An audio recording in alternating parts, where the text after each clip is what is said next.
بھی رب العالمین نے اسی مقصد کے لیے ہے ما خلقت الجن والانس الا لیعبدون، میں نے جنوں کو بھی انسانوں کو بھی اپنی بندگی کے لیے پیدا کیا، کسی شخصیت کے لیے میں نے دنیا نہیں بنائی۔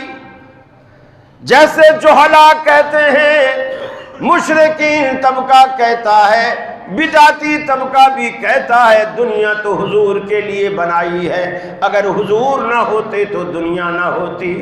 اللہ کہتا ہے جھوٹے ہیں یہ سارے، بے ایمان ہیں یہ سارے، میں نے پوری کی پوری کائنات کو کسی شخصیت کے لیے نہیں اپنی عبادت کے لیے بنایا ہے تاکہ یہ میری بندگی کرے۔ اور انسان عقل سے بھی سوچے، اگر دنیا حضور کے لیے بنائی ہوتی، حضور تو آئے آج سے 1400 سال پہلے، لیکن آپ سے پہلے ہزاروں سال دنیا بس رہی تھی، وہ کس کے لیے تھی؟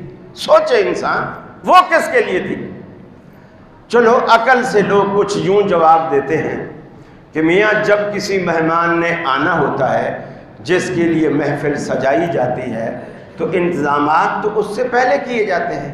یہ تو نہیں کہ مہمان آ جاتا ہے پھر ہم کپڑے بچھاتے ہیں، پھر ہم شامیانے لگاتے ہیں، پھر چھڑکاؤ کرتے ہیں، پھر اسٹیج لگاتے ہیں، یہ سارا کچھ اس سے پہلے کرتے ہیں نا، تاکہ وہ آئے تو دنیا سجی ہوئی ہو۔ مان لیا کہ پہلے دنیا اللہ نے اس لیے سجائی تاکہ رسول اللہ صلی اللہ علیہ وسلم آ جائیں تو دنیا سجی سجائی مل جائے، ہم لمحے بھر کے لیے مان لیتے ہیں۔ لیکن وہ مہمان جس کے لیے وہ مجلس سجائی جاتی ہے، جب وہ آ کے چلا جاتا ہے پھر تو ٹینٹ اکھاڑ لیتے ہیں نا، پھر تو دریاں اٹھا لیتے ہیں، پھر اسٹیج بھی ہٹا لیتے ہیں، پھر کرسیاں بھی ہٹا دیتے ہیں، پھر دیگے بھی ہم نہیں پکاتے، کوئی انتظام ہم نہیں کرتے۔ اس کے جانے کے بعد تو پھر سب کچھ ہم سمیٹ لیتے ہیں۔ اور رسول اللہ کو گئے ہوئے 1400 سال گزر گئے اور دنیا پھر بھی جوں کی توں بسی ہوئی۔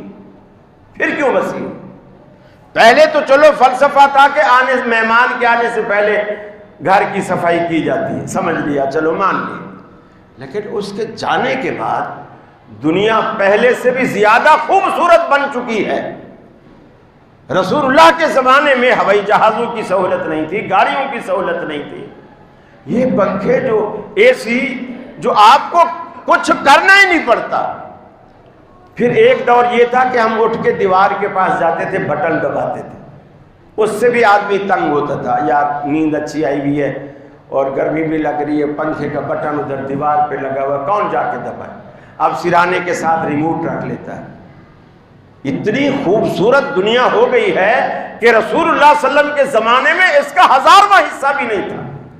آپ نے اتنی مشکلات، اتنی تکلیفیں آپ نے دیکھی اور آپ کے صحابہ نے دیکھی، لیکن اب جو دنیا اتنی آسائش والی ہو گئی ہے، اتنی آرام والی ہو گئی ہے کہ انسان جہازوں میں ایسے اڑتا ہے جیسے فضاؤں میں پرندے اڑتے ہیں۔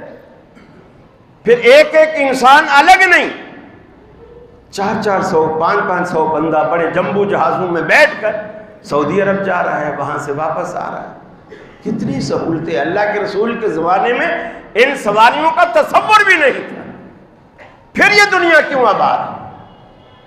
تو اللہ نے کہا ہم نے ہر چیز کا ایک مقصد رکھا ہے اور وہ ہے ہماری بندگی، اور تمہیں اس کا کیا فائدہ ہماری بندگی کا؟ لعلکم تتقون، تاکہ تمہارے اندر پرہیز کا مادہ پیدا ہو، گناہ سے بچنے کا مادہ پیدا ہو، نیکی کرنے کا مادہ پیدا ہو، اس لیے ہم نے ایسا کیا۔